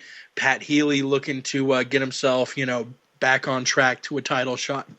Pardon me. And obviously you have the Lauzon Danzig card that draws a lot of intrigue because the loser might be on very thin ice contract-wise. Yeah. First off, the Bobby Green fight. I'm a big Bobby Green fan. I have liked Bobby Green for a while, since before he came into the UFC, before he came into Strikeforce. I like Bobby Green a lot. I thought he looked great in his last fight. Thought he got a nice finish there with a kick to the belt line. I think he's going to beat Pat Healy. Pat Healy's an incredible fighter, very tough fighter, very big for the weight class too. He's just one of those guys that's been around for a very long time, and everyone struggles with him. It's impossible to look good against Pat Healy. But I think we finally see someone who really does look good against Pat Healy. Khabib kind of did, but I think Bobby Green looks really good against Pat Healy, and I think he beats Pat Healy. As far as the other 2 fights go, Danny Castillo and Edson Barboza. This is a test for Edson Barboza. He's fighting a really good wrestler here in Danny Castillo. He's training out of Alpha Male, and obviously they've been doing huge things over there at Alpha Male. So this is a big test. I think Edson takes it, though. That Muay Thai is just off the chain. Those leg kicks, those spinning kicks, he's got it all. And I think he brutalizes Danny Castillo with kicks and ends up knocking him out. Court McGee and Ryan LaFleur. I am a Ryan LaFleur supporter. That being said, Court McGee is tough as nails, and at 170, he is a beast. I don't know who's going to win this fight. I'm leaning Court, but I'm pulling for Ryan LaFleur here. And we've got dead air again. Hell yeah, I was taking a bong rip because you had one more fight to break down. Danzig versus Lauzon. Oh, the first fight on the main card? I thought we were saving that. Danzig versus Lauzon. I don't know who's going to win this fight. It's a very, very close fight. We were talking about this in the car the other night. Actually, last night, I think. I don't know who's going to win this one. I'm leaning I'm leaning Mac. I just feel like Joe is at the end of his career. He's taken too much damage, and when it rains, it pours in MMA. He's lost 2 straight. I think he loses 3 straight here. But I'll probably flip back and forth on that between now and Saturday. But if I had to pick right now, I'd go with Mac Danzig by decision. Yeah, I don't know who I'm picking here. I really like Joe. The vlogs he puts out are hilarious. I think both guys are too good at grappling to submit one another. We'll probably go the distance, and I think Mac is probably the stronger guy. Joe, the guy with better technique. We'll definitely see. Zach Makovsky, I wanted to add in a little note. Even though that wasn't in the group of fights we just broke down, the guy I just looked back. The guy three weeks before his fight at UFC on Fox 9, he fought 25 minutes, a tough 5-minute flyweight championship fight against a game Matt Manzanares. And that was not an easy fight. That was a lot of back and forth, a lot of clinching, a lot of grappling, a lot of energy used. So the fact that 3 weeks after a 25-minute fight, he's willing to step up, sign the contract, take a fight on very short notice versus a guy who's a game bantamweight. Zach also was a former bantamweight champion in Bellator, but still, this is a huge fight. As far as the 4 fights you just mentioned, I'm on the same boat with Ryan LaFleur. Haven't been on the Bobby Green or Ryan LaFleur boat as long as you, but I like them both. I will admit I'm a bit biased. I really like Pat Healy. I love his ground game. Oh, Alan is back. Alan, what do you think? Who do you have in Joe Lauzon versus Mac Danzig? Mac Danzig is dead. He's just a corpse walking around. I hate to say it, but Melvin the Bum Gallard murdered him. Oh, you have Joe. Definitely have Joe by any type of submission, because they're just going to wheel Mac Danzig into the ring, and then they're going to throw his corpse on the ground, and Joe's going to take his back and choke it, even though there's nothing to choke. Damn, a strong prediction from Mr. Hamilton. I'm looking up the odds now. I don't know if we have odds on Lauzon Danzig yet, but odds on Lauzon versus Danzig yet. I feel like I mispronounced a word in there. But the only one we have is for the main event. Let's move on to the top 3 fights, which will break down fight by fight. All of them probably featuring the top 3 guys in Team Alpha Male, which is pretty interesting. Chad Mendez, Uriah Faber, and Joseph Benavidez. We'll start with the Chad Mendez fight, the featherweight fight. Chad Mendez against Nick Lentz. I love Lentz. Lentz is really young, coming out of Minnesota. He's shown some crisp striking, a very, very shored up grappling game, both wrestling and Brazilian Jiu-Jitsu.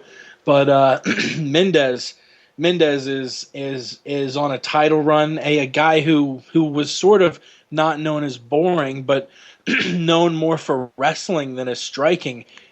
You look at his last fight with Dwayne Ludwig at the Alpha Male camp. He has turned it up to another level.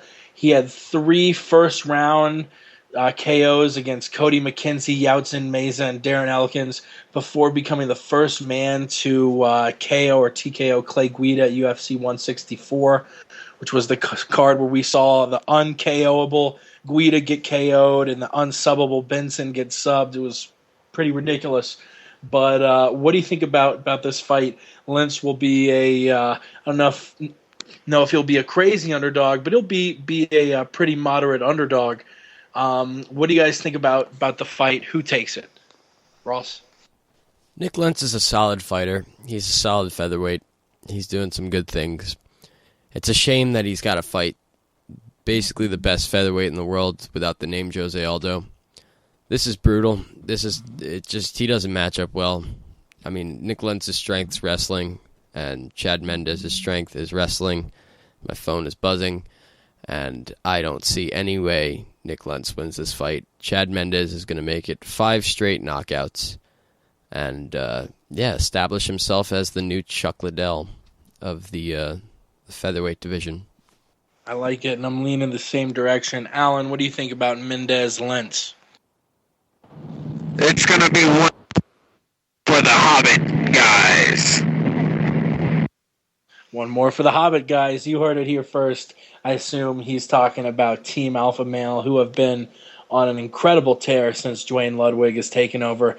We actually had Dwayne on the show within a few weeks of him taking over at the Alpha Male Gym. Check out that interview on our YouTube channel or our iTunes channel. You can find the links for both on that little top tab at the MMA Podcast, or if you just go to YouTube or iTunes and search the MMA Podcast, you can find it. We are still streaming live. If you want to call in, the phone number 702-605-4430. Chime in about any of the fights on UFC on Fox 9 before we close up shop in just a little bit here after we break down these last 2 fights. The co-main event being a bantamweight fight between Uriah Faber and Michael McDonald, 2 of the best bantamweights in the UFC. Since joining the UFC, Michael McDonald is 4-1, his only loss being in a title fight. Uriah Faber has never lost a non-title fight in his career. His last loss also coming to Renan Barão, but he's won 3 since Ivan Menjivar, Scott Jorgensen, and Yuri Alcantara. Michael McDonald has won 1 fight since then. It was a second-round triangle choke submission against Brad Pickett. This is a pretty even matchup. I think Michael, looking at all of Faber's non-title fights, Michael might have really the tools that none of these other guys had to beat him. He's a very well-rounded fighter, really young at just 22 years old, rolling up on his 23rd birthday. Uriah Faber, a veteran of both, of so many different places, of WEC, King of the Cage. Really went on a tear there when he was the champion of the WEC. I don't know if I just mentioned it. Maybe I did. I'm looking up and down his record. He is 34. The winner of this will definitely be in a good spot to maybe take on the winner of the interim championship fight between Renan Barão and Dominic Cruz. But I've sort of set up the scene. Who do you guys have winning the fight? Or Ross? You know what? I'll let one of them go first. I guess we only have one other on the line right now, so I'll let Alan go first for once. Alan, lead it off.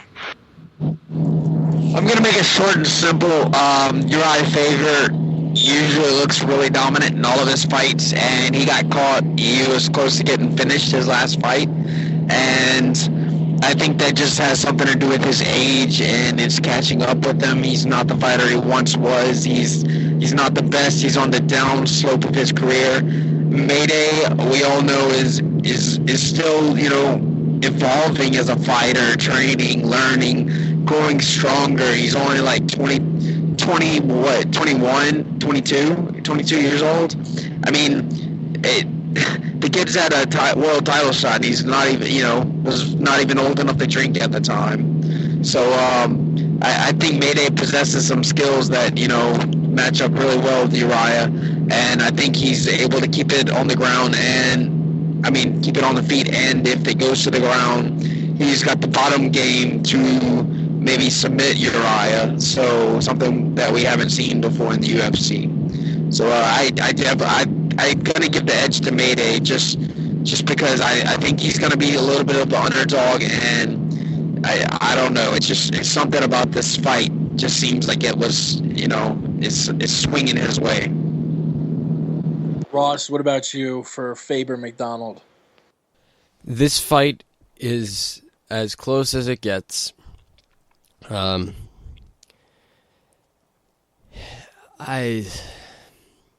going with Michael McDonald, though. I think Michael McDonald is a phenom. It's just he's in a bad position because he's in a weight class where you have the phenom in Renan Barão. So, here's what I think. I think first of all, Michael McDonald has expressed the fact that he believes Uriah Faber will take him down. And I believe that's true. I believe Uriah Faber will take him down. The question is, how active will Michael McDonald be off his back? I mean, McDonald is fairly active off his back. He's got a good guard. He's got great boxing. He's got the power in his hands. He has probably the biggest power in his hands at 135 out of I don't think there's anyone in the division who has more power than him. If he hits Uriah Faber with one of those, Uriah Faber's been finished with strikes before. Mike Brown. No, that'd be criminal if they matched Matt Brown up with Uriah Faber. That would be just disgusting. But we've seen Faber get finished before. I think Michael McDonald may be able to do it. That being said, I also believe Uriah Faber could take him down and submit him. This is one of those fights, it's a complete pick'em, and one way or another, you're making a risky bet. I'm leaning Michael McDonald, though, so I'm going to pick Michael McDonald right now.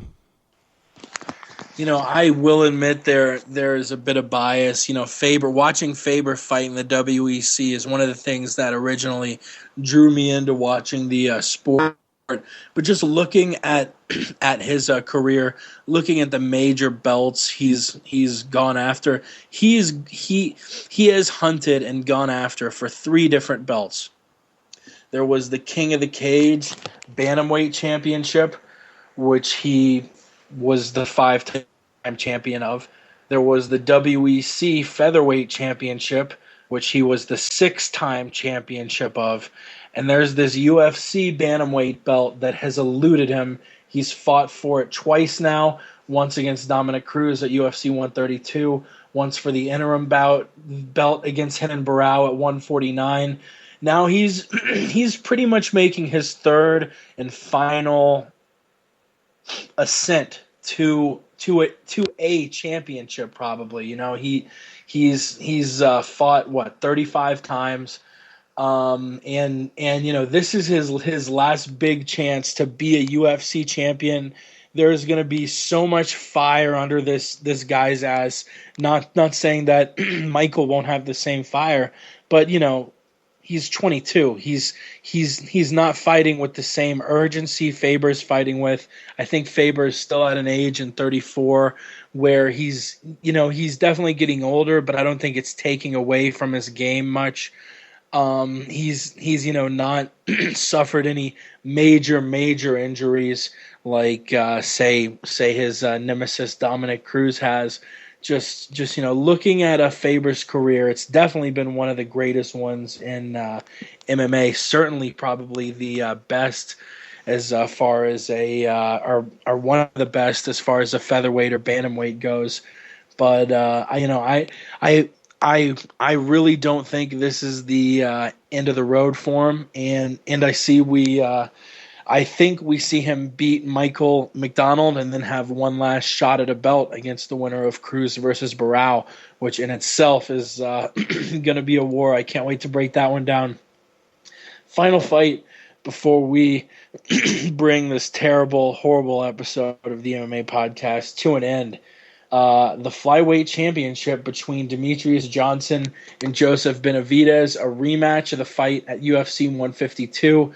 The co-main there to Jones Belfort. It went to a split decision, 48-47, 47-48, 49-46 in favor of the now three-time flyweight champion three-time flyweight champion Demetrius Johnson. The belt was originally that fight at UFC 152.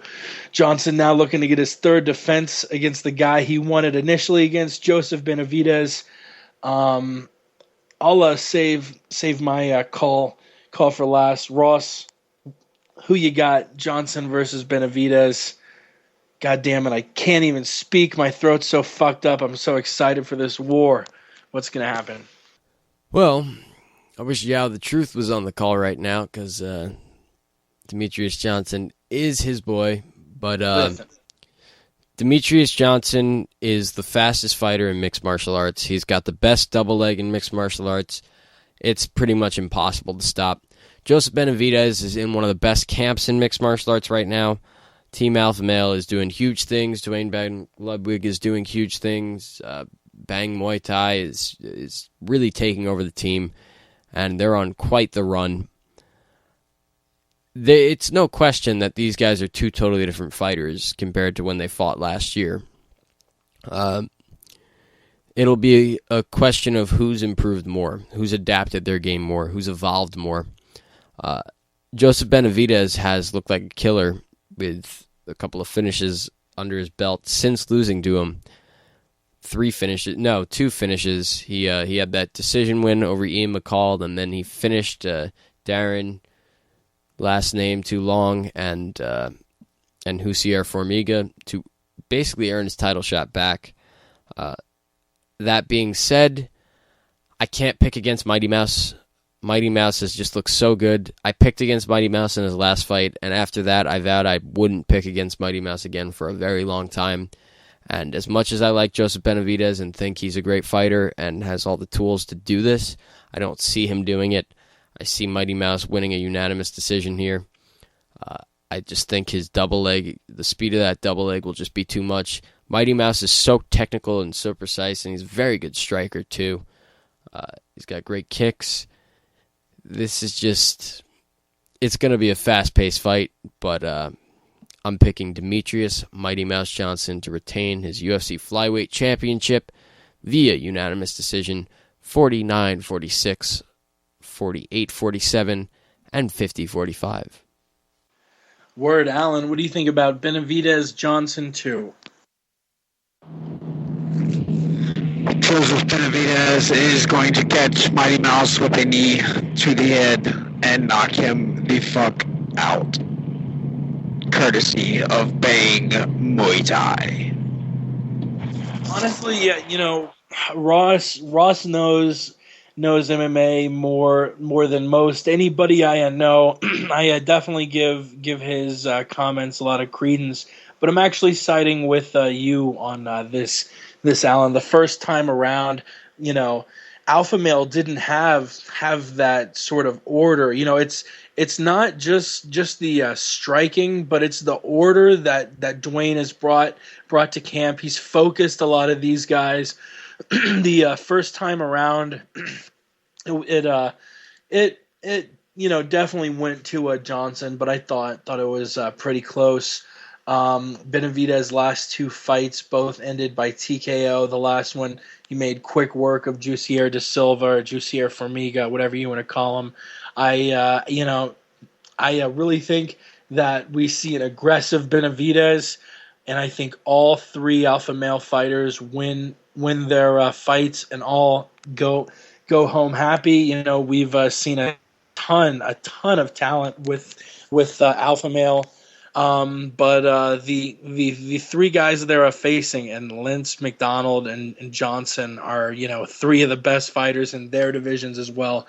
So I wouldn't be shocked if it went either way. But personally, I'm going with the Alpha Male boys. Ross, if you want to cue up the outro music, we'll start plugging people. Thank you so much for tuning in to episode 71 of the MMA Podcast. As always, you can visit us at themmapodcast.com. I got that domain tied up for years, son. Also, Twitter at the MMA Podcast. You can follow our friends who are on the show at Yao the Truth, Yao_the Truth, obviously being Yao. Ramses is the word on the street. You can follow him at The Ant Jimmy Show. MMA Mental, C. Lowenstein, Sweet Pappy Jones, J. Jeans, all our buddies. Ross, where can we find you on the interwebs? Listen, if you want to find me, you want to find the Jew on the interwebs, it's very simple, people. All you just got to do is go to your Twitter, go to that search bar, search at Ross Finkelstein, and you make sure that you spell it with the E before the L, because this Wednesday night I am bringing you the final round, 12 a.m. Eastern Time, technically Thursday, but we don't count technicalities because technicalities don't matter. We're going to break down UFC on Fox 9 just like we did tonight. We're going to break down Nkromah versus Hamilton. We're going to break down Hunt versus Bigfoot. We're going to do it all. We're going to sacrifice a lamb. It's going to be crazy. You're going to love it. Tune in Wednesday night, 12 a.m. Eastern. at Ross Finkelstein, E before the L. Of course, we can't forget, we started the show off with the truth, and we ended it with the man he called his toughest competitor to date. He is the Westland Eagle. You can find him at Westland Eagle AH. Where else can we find you? And thank you for coming on the show again. You can streets, the mean streets of Baton Rouge, Louisiana. You can catch me on trail page at SunandCH. I am featured at the moment on his main page. So go to Chelsea Sunand's Twitter page and you can look me up. Watch me work. Yeah, that was really awesome. He threw up the fight on his own Twitter, twitter.com/SonandCH. As always, we appreciate the shit out of you listening. We can't wait to bring it to you next week. As always, it has been a pleasure. Until next time, we gone?